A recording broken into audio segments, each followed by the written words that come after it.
Hello everyone. हाय। कैसे हैं आप लोग?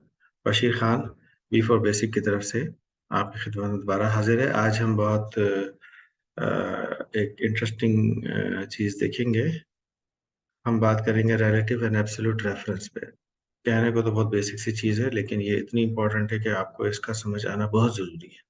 खास तौर पे वो लोग जो कि नंबर्स को कॉपी एंड पेस्ट करते हैं और कैलकुलेशन करते हैं, और जब हम ड्रैग करते हैं तो हमें अंदाज़ा होता है कि cell value automatically according to our requirement change हो रही होती है। लेकिन कुछ केसेस में हमें वो चेंज नहीं भी करनी होती है, तो हम इसको हम कहते हैं रेफरेंस, सेल रेफरेंस। एक सेल को अगर किसी दूसरे सेल की पोजीशन पे रेफर किया जाए, उसमें से वैल्यू उठा करके इस सेल में लेके आई जाए या कैलकुलेट किया जाए या कोई फंक्शन बनाया जाए, तो उस प्रोसेस को हम रेफरेंस कहते हैं कि हमने एक सेल में वैल्यू लेने के लिए दूसरे सेल से रेफर किया है। ठीक है।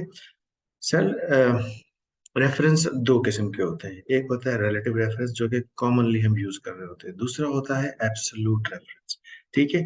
आइए हम एक छोटे से एग्जांपल के जरिए देखते हैं कि दोनों में क्या फर्क है। मेरे पास एक छोटी सी शीट है, बड़ी सिंपल सी है कि एक चार्ट है, कंप्यूटर्स, कुछ आइटम्स हैं, उनके रेट्स लिखे हुए हैं, डॉलर साइन लगा हुआ है करेंसी का, और क्वांटिटी लिखी हुई है। यानी कि ये अप्रैल का महीना है और हमें उसका कमीशन कैलकुलेट करना है। हमारे पास आइटम्स के रेट मौजूद है, क्वांटिटी मौजूद है।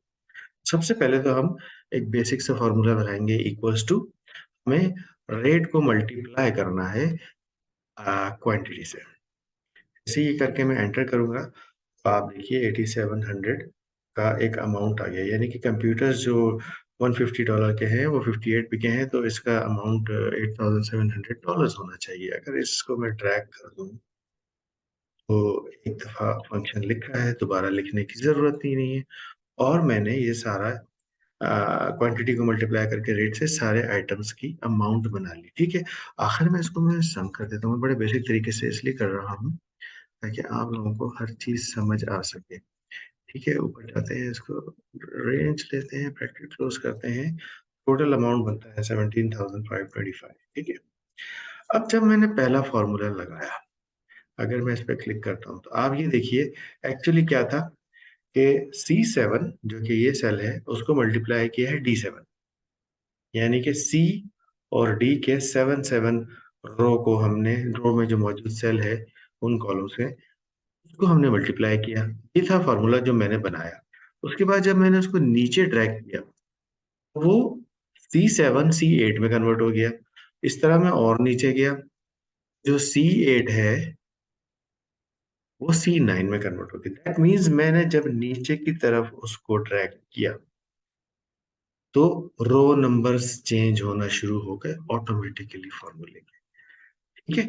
ये जो फॉर्मूला बना, ये इस इन दोनों से मल्टीप्लाई होके आया। ये जो फॉर्मूला बना, ये इन दोनों से मल्टीप्लाई। तो अगर सेल रेफरेंस, अगर हम कॉपी पेस्ट कर रहे हैं या इस तरह ट्रैक कर रहे हैं, ऐसा कुछ भी हम काम कर रहे हैं और उसमें सेल रेफरेंस ऑटोमेटिकली चेंज हो रहा है, तो वो कहलाता है रिलेटिव रेफरेंस। ठीक है। वो रिलेटिव रेफरेंस कराता है क्योंकि जिस रिलेशन में हम, अगर इस तरफ अगर हम लेफ्ट टू राइट जा रहे हैं तो वो कॉलम को चेंज कर देगा। अगर हम अप से अप डाउन किसी मूवमेंट की तरफ जा रहे हैं, कॉपी पेस्ट कर रहे हैं, ट्रैक कर रहे हैं, तो वो रो वाइज रो नंबर्स को चेंज कर देगा। इस किस्म की चेंज जो कि सेल रेफरेंस में ऑटोमेटिकली होती है, उसे रिलेटिव रेफरेंस कहा जाता है। फिर दूसरा रेफरेंस क्या होता है और उसका क्या फायदा है, देखते हैं। यही एग्जाम्पल है। ठीक है। यही एग्जाम्पल है, और हम बात करेंगे एब्सोल्यूट रेफरेंस की। ठीक है। सबसे पहले तो मैं यहाँ वही काम करूंगा कि दोनों को मल्टीप्लाई कर दूंगा। दोनों का जो है वो अमाउंट कैलकुलेट हो जाएगा, क्वांटिटी और रेट मल्टीप्लाई होंगे। यहाँ पे वही मैंने काम किया, बड़े सिंपल तरीके से सारे वही काम हो रहे हैं जो कि रिलेटिव रेफरेंस के लिए होते हैं। ठीक है। लेकिन अब इस शीट में यहाँ तक तो रिलेटिव रेफरेंस के थ्रू मैंने ट्रैक करके कॉपी कर दिया। आगे मुझे 20% उसका टैक्स कैलकुलेट करना है। अब टैक्स कैलकुलेट करना है तो थोड़ा सा दोबारा समझेंगे। टेक्स्ट जो है वो रो वाइज यहाँ पर कहीं नहीं लिखा हुआ। अगर मैं लिखता ना यहाँ 20%, सॉरी 20% यहाँ लिखता, फिर 20% यहाँ लिखता, इस तरह अगर मैं करके टेक्स्ट लिखता, ये मैं बड़े आराम से एक कॉलम को दूसरे कॉलम से मल्टीप्लाई करता और टैक्स की वैल्यू निकाल लेता। लेकिन यहाँ सिचुएशन ये आ गई कि टैक्स वैल्यू एक ही जगह लिखी। अगर मैं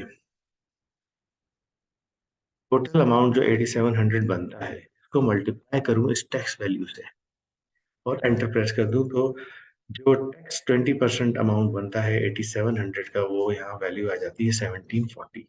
लेकिन मैं इसको यहाँ ड्रैग नहीं कर सकता। क्यों? ड्रैग करने से दूसरे सेल में जो वैल्यू आई है उसमें क्या हुआ है, वो F22 जहाँ पे ये टैक्स कॉलम का नाम लिखा हुआ है ये आ गया है। तीसरे कॉलम में अगर मैं गया, ये वाली वैल्यू आ गई। ये जो कि 20% एक सेल में लिखा है वो फिक्स नहीं हुआ, क्योंकि इस दफा मुझे उसको नीचे ड्रैग करते हुए फिक्स करना है। तो मैं उसका रेफरेंस, जो कि उसका रेफरेंस यहाँ डालूंगा, उसको फ्रीज कर दूंगा और उस अमल को हम यहाँ पे एब्सोल्यूट सेल रेफरेंस कहेंगे। कैसे? ये देखिए, मैं दोबारा लिखता हूँ वही फॉर्मूला। फॉर्मूला ये है कि this multiply by this. Rate को मैंने परसेंटेज से मल्टीप्लाई किया। दोबारा इस फॉर्मूले में जाके आपको दिखाता हूँ। मैंने F21 को मल्टीप्लाई किया है I19 से, और मेरा टैक्स किस सेल पे फिक्स लिखा हुआ है, वो है I19। तो मुझे I19 को फिक्स करना है, यानी कि मैं चाहता हूँ कि I19 फिक्स रहे, ना तो I19 में रो चेंज हो, ना तो I19 में कॉलम चेंज हो। तो I इसका कॉलम है, यहाँ मैं डॉलर का साइन लगा दूंगा, और 19 इसका सेल है, यहाँ भी मैं डॉलर का साइन लगा दूंगा। ये डॉलर साइन रो और कॉलम के इस नंबर को फ्रीज कर देंगे। एंटर करता हूं। अब मैं इसको ड्रैग करूंगा और नीचे तक ले जाऊंगा, तो आप देखिएगा लास्ट कॉलम को हम देखते हैं।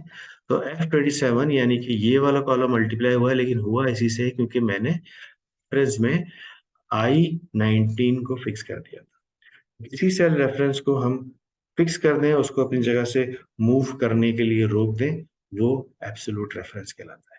ठीक है, मैं इसको थोड़ा सा और समझाना चाहूंगा। देखिए, जब हमने रिलेटिव रेफरेंस किया, हर रो चेंज होने पे आपस में मल्टीप्लाई कर रही थी और हमें उसका रिजल्ट चाहिए था।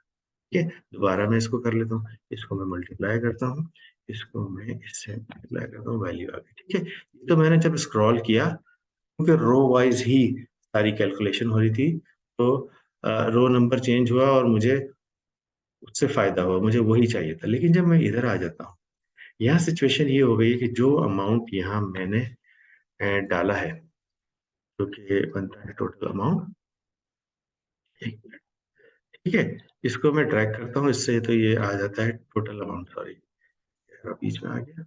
इसको मैं ड्रैग करता हूँ, ठीक है, इससे ये रिजल्ट पूरा आ गया।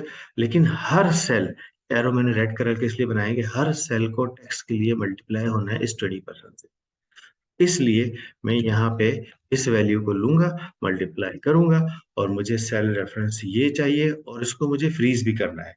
पहले मैंने फ्रीज कैसे किया था? आई से पहले डॉलर लगा दिया था, 19 से पहले डॉलर लगा दिया था। इस दफा मैं ऐसा नहीं करूंगा, मैं एक शॉर्टकट यूज करूंगा। मैं यहाँ पे क्लिक करूंगा और यहाँ पे मेरे पास F4 की है। अगर अगर किसी सेल रेफरेंस पे रख करके आप F4 की दबाए, तो ऑटोमेटिकली दो डॉलर साइन आ जाते हैं।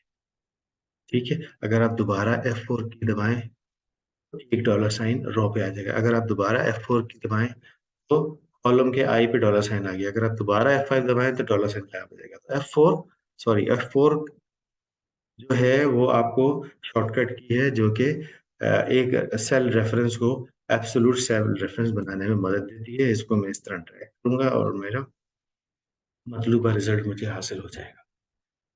तो आई होप कि आप सबको एब्सोल्यूट और रिलेटिव सेल रेफरेंस समझ आया हो। ठीक है, तो मुझे इजाज़त दीजिए। चैनल को सब्सक्राइब करना नहीं भूलिएगा। अगर आपको ये वीडियो पसंद आई और आपने इससे कुछ सीखा है, तो प्लीज़ इसको ज़रूर लाइक करिएगा और शेयर करिएगा। ठीक है, थैंक यू वेरी मच। मुझे इजाज़त दीजिए। अल्लाह हाफिज़।